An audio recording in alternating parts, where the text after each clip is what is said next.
Bien, bonjour à tous, je vais faire le point sur le marché du miel aujourd'hui. Donc, j'ai déjà eu l'occasion de vous en parler dans le passé, mais il y a deux, trois éléments qui ont évolué, et c'est ça que je vais essayer de voir. Donc, on va voir d'abord le premier point, c'est au niveau de l'évolution du nombre d'apiculteurs. Ce sont des données qui sont récentes, que la Commission a transmises lors de la dernière réunion. Ce qu'on constate globalement, c'est qu'on a une perte de pratiquement 4% du nombre d'apiculteurs, et c'est toujours l'Allemagne naturellement qui est le pays le plus important en matière de nombre d'apiculteurs. La France arrive en, je crois, 5e position. Donc là, il y a un problème probablement de statistique, parce qu'on passe de 75 000 apiculteurs à 41 000 apiculteurs, ce qui est quand même un peu surprenant. Deuxième slide, c'est sur l'évolution du nombre de ruches.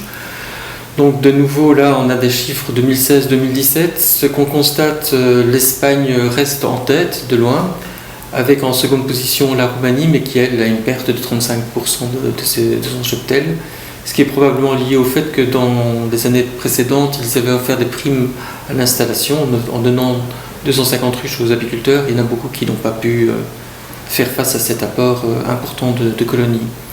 Alors un partenaire important aussi, c'est la Pologne, puis l'Italie, et puis vient la France de nouveau en 5e position, ce qui est quand même pas trop mal, avec un cheptel qui se situe à 1350 milliers de ruches, donc ça fait 1 300 000 ruches. Dia suivante, c'est l'évolution de la production de miel en Europe. En fin de compte, là, les statistiques sont restées identiques. On a juste les données 2014 et 2015. Et vous savez que la Roumanie est passée premier producteur en 2015. L'Espagne arrive en 2e position, puis vient la Hongrie, l'Allemagne, l'Italie, la Grèce, la France et la Pologne. La Pologne. Donc ça, c'est vraiment le paquet de tête. Ici, on n'a pas les données de 2016. Je suppose qu'elles vont arriver, elles seront données dans le courant de cette année-ci. Mais vous savez que 2016, ça a été une année un peu particulière, ainsi que 2017 et 2018. Donc ce sont des statistiques qui sont un peu vieilles.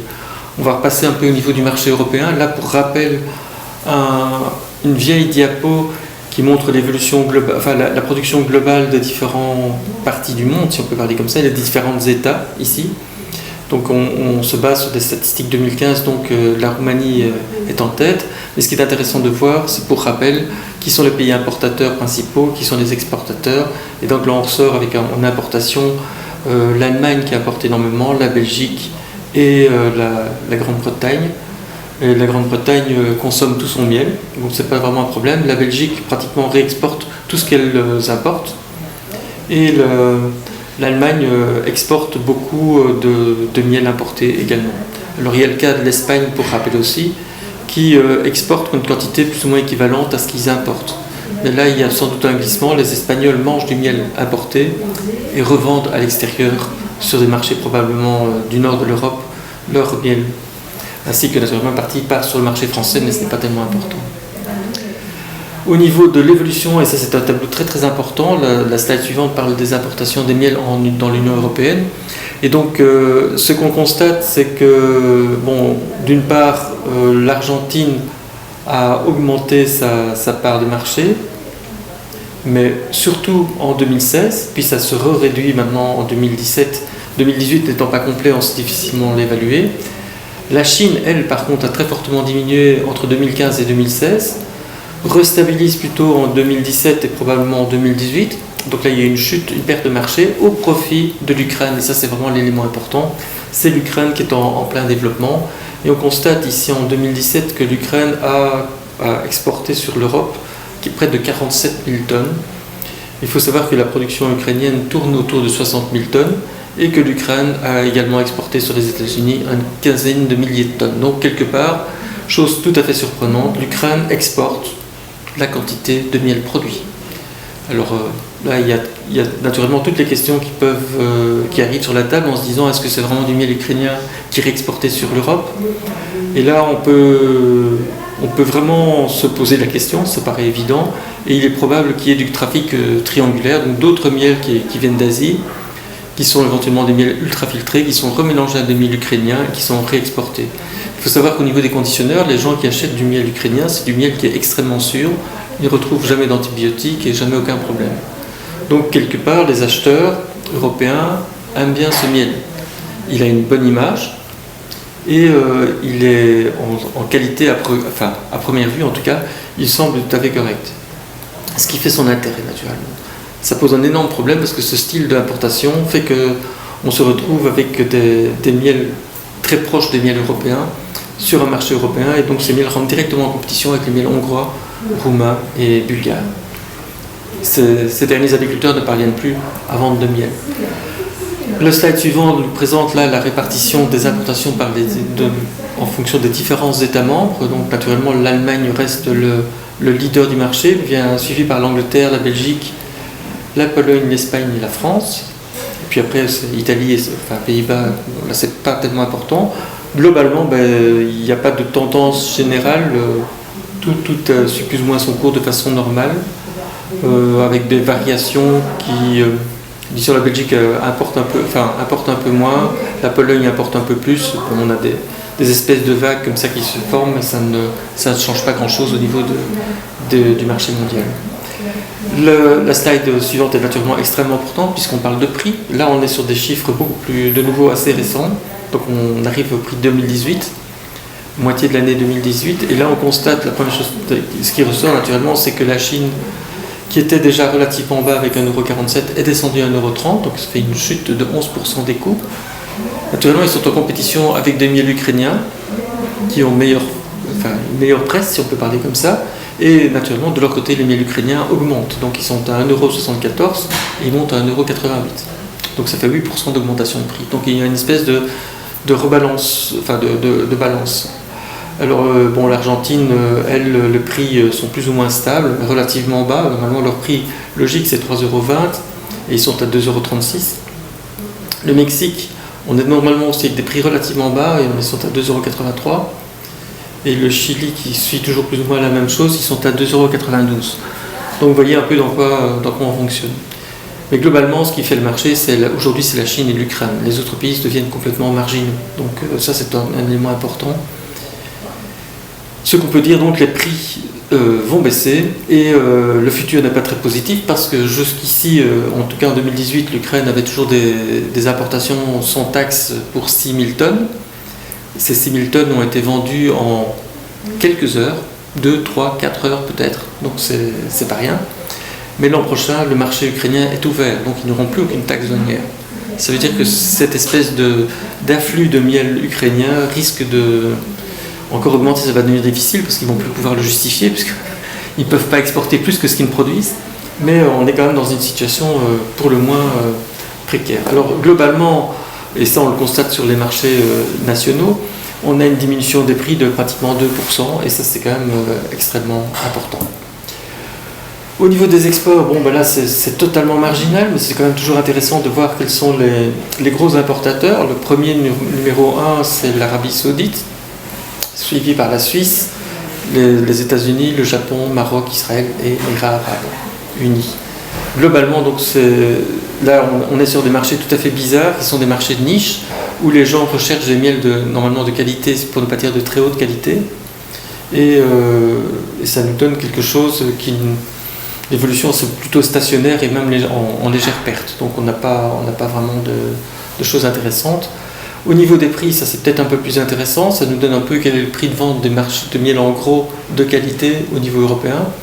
Et là on constate que les miels de haute qualité, l'Arabie Saoudite, on dépasse les 7 € de prix de vente, malgré, et on voit un affaissement des prix puisqu'on était pratiquement à 8 € dans le passé. Et le Japon, lui, est à 5,70 €. Pourtant aussi ont des exigences de qualité qui sont extrêmement élevées. Il en va de même des Chinois qui eux achètent à 5,77 €, malgré leur prix de vente à l'export de 1,30 €. Donc on est dans quelque chose au marché qui est complètement différent. Là on est sur des normes de qualité qui sont extrêmement élevées. Donc on n'est pas du tout sur le même marché, c'est intéressant de le signaler.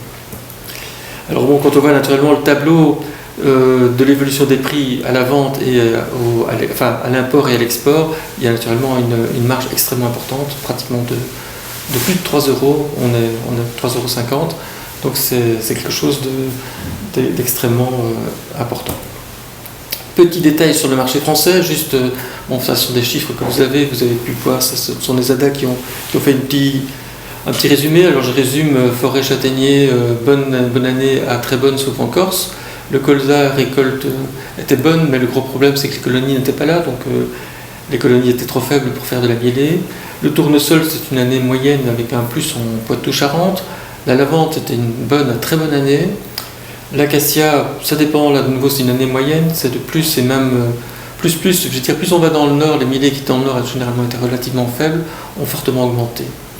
Le tilleul, c'est une très bonne année. Le sapin, c'est une petite année, mais par contre, ça, dans certaines zones, ça a très bien donné. Alors l'année la plus exceptionnelle, c'était pour la luzerne, qui elle a donné jusqu'à 40 kg à la ruche en moyenne. Et le gros problème de la luzerne, c'est qu'il faut pouvoir le vendre. Ça, c'est un autre problème. Et le sarrasin, c'était une année moyenne. Alors bon, tout ce qui est montagne, si on globalise la montagne, la haute montagne est très bonne, la basse montagne est faible. Donc là, ça reste tout à fait marginal. Sur la droite du slide, vous voyez le diagramme avec l'importance des différents miels. Et ça vous donne un peu une pondération. Le taux de fleurs, naturellement, sort en tête. Puis vous avez en importance le châtaignier, puis c'est le colza, et puis on passe sur le tournesol. On passe aux lavandes et l'acacia qui vient en finale. Et alors il y a les autres avec le tilleul, etc. qui sortent de tout cela. Un vieux graphique, ça date de 2014, donc au niveau des imports français, pour donner un peu une idée par rapport à ce qu'on vous avait vu avant, on voit que l'Espagne, c'est vrai que c'est un des pays duquel on importe le plus. Alors le miel qui vient de République de Chine, il y en a relativement peu sur le marché français. L'Ukrainien, je suis persuadé que depuis 2014, il y avait déjà une part de marché importante, mais la part de marché a dû encore augmenter.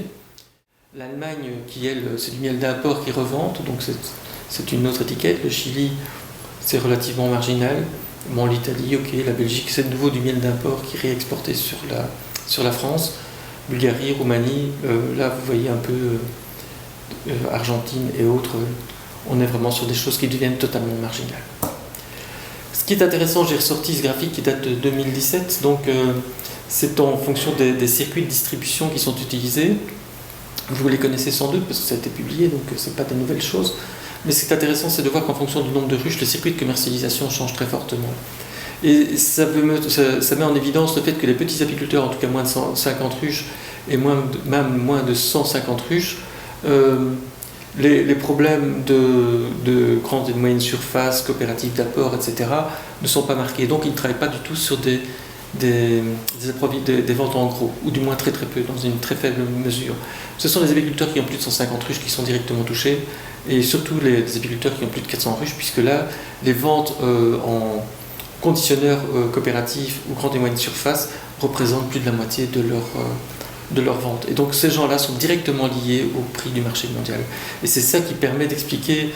il y a une autre chose qui permet d'expliquer la chute des prix sur le marché français, c'est que d'une part, pendant ces années entre guillemets médiocres, les miels français n'étaient plus suffisamment nombreux que pour pouvoir affecter les rayonnages, et donc ces miels français ont été remplacés par des miels d'import.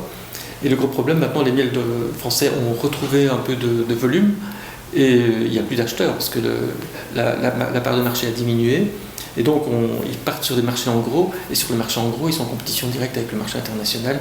Donc on se retrouve avec des prix qui sont de l'ordre de 3 € et qui pourraient encore descendre à l'avenir. Là, c'est quelque chose qui n'est plus viable pour les apiculteurs. Marché international, il y a peu de choses. Bon, la Chine, naturellement, reste le producteur numéro 1. Il a même encore augmenté sa production, mais il représente 28% de la production mondiale. L'Union européenne en représente 13%, et puis vient derrière la Turquie, l'Iran. La Turquie autoconsomme pratiquement tout son miel, l'Iran aussi. Donc on est sur un marché qui est relativement stable de ce côté-là. Le restant est tout à fait marginal. Alors ce qui est assez amusant, c'est qu'on voit l'Ukraine, en fin de compte, a une production en 2015 de 64 000 tonnes. Vous voyez, c'est pas énorme. 2016 de 59 000 tonnes. Et malgré ça, ils exportent des volumes qui sont pratiquement équivalents. Donc là, il y a vraiment beaucoup de questions. Alors naturellement, ça se dresse ici, on voit sur la slide suivante l'évolution des prix, et on constate très clairement que normalement il y a une droite pratiquement linéaire qui fait que les prix augmentent de façon systématique. Et en 2016, on a constaté une chute complète, un décrochage complet au niveau de ces prix, qui est probablement lié au fait que sur le marché, on trouve plus de miel. Alors c'est étonnant parce que les États-Unis produisent moins de miel, les Européens produisent moins de miel, Et donc il y a les Chinois qui et l'Asie produit toujours de plus en plus de miel, et donc là on peut supposer qu'il y a des phénomènes d'adultération, sans quoi on ne peut pas expliquer des choses comme ça. Alors l'adultération, pour mémoire, quand il y a eu l'enquête européenne qui a été menée, les États membres avaient détecté 6%. Dans le restant des miels, la Commission, le Joint Research Center avait détecté 14% de positifs, donc ça fait déjà 20% de miel adultéré.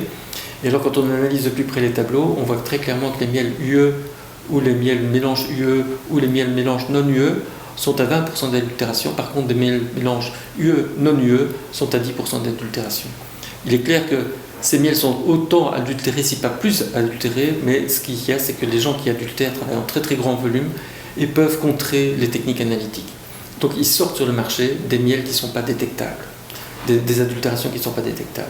Et ça, c'est un des gros problèmes du marché aujourd'hui, parce que les grands volumes qui justement cassent complètement le marché, ce sont ces miels-là. Et ces miels-là, on a disons, une très faible capacité de détection des fraudes. Ça, c'est un énorme problème.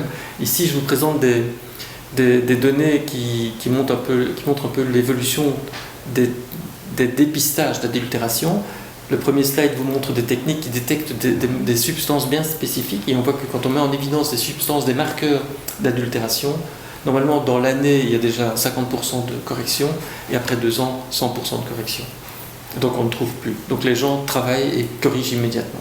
Quand on travaille sur des analyses non ciblées, donc qui travaillent sur l'entièreté des matrices, là, c'est beaucoup plus difficile de corriger, et il n'y a pas cette espèce de chute. Alors naturellement, il y a certaines chutes quand on a, par exemple, les C4 dans les sucres. Il y a l'analytique des fraudeurs a bien évolué, et on passe de 21% à 13% en une année. Donc une fois qu'ils ont trouvé la solution, alors ça va très vite. Ils retrouvent un seuil zéro. Maintenant, la NMR, la résonance magnétique nucléaire, elle est nouvelle. Donc on sait que quand on travaille que sur 6 molécules, il y a adaptation. Quand on travaille sur 24 zones, là, il n'y a pas encore d'adaptation à notre connaissance. C'est toujours le problème, c'est que ça va très très vite. Alors face à tout ça, il y a eu, naturellement, vous aviez déjà vu les recommandations du Centre de recherche européen. On a les recommandations du COPA. Ici, Apimondia a sorti maintenant une déclaration sur l'adultération qui met en évidence toute une série de points: la sensibilisation des communautés apicoles, sensibilisation des consommateurs par le biais de médias, sensibilisation des détaillants et des conditionneurs afin d'améliorer les tests effectués par les acteurs privés, sensibilisation des détaillants et des conditionneurs à ne travailler qu'avec des miels conformes à la norme Codex, parce que vous savez très bien que les miels chinois sont des miels qui ne répondent pas à la définition européenne des miels, vu qu'ils sont extraits avant maturation dans la ruche. Sensibilisation et collaboration avec les autorités nationales qui devraient disposer de normes spéciales en matière de miel conformes au Codex, et utiliser les meilleures méthodes disponibles pour la détection de la fraude des miels. Alors il y a aussi le miel devrait pouvoir être retracé jusqu'à l'apiculteur et à l'emplacement géographique du rucher. Ça, on peut toujours rêver. Là où les meilleures méthodes disponibles, il faudrait utiliser les meilleures méthodes disponibles pour détecter l'adultération. C'est évident. Et il est évident qu'il ne faut pas oublier les autres méthodes style polynique, organoleptique, etc. et physico-chimique pour détecter quand même l'origine géographique et botanique. Ça reste tout à fait pertinent. Et alors il faut élaborer des nouvelles méthodes de dépistage simples pour identifier les miels suspects, promouvoir l'échange de données entre laboratoires spécialisés pour l'analyse de miel, mettre en place une banque de données avec des vrais miels, et tous les intervenants importants du milieu des affaires doivent utiliser un programme d'assurance sur la salubrité et la qualité des aliments. C'est-à-dire que c'est comme une espèce de système HACCP qui est orienté à partir du moment où il y a des suspicions de fraude, qu'on puisse mettre en évidence toute une série d'indicateurs. Je veux dire, l'Ukraine est le cas marquant. L'Ukraine exporte 60 000 tonnes, il produit 60 000 tonnes. On peut suspecter qu'il y a adultération. Et donc là, il faut vraiment une vigilance et il faut mettre en place des indicateurs de ce type-là. Bien voilà, c'est un rapide rappel de la situation. J'espère que ça vous aidera. Merci.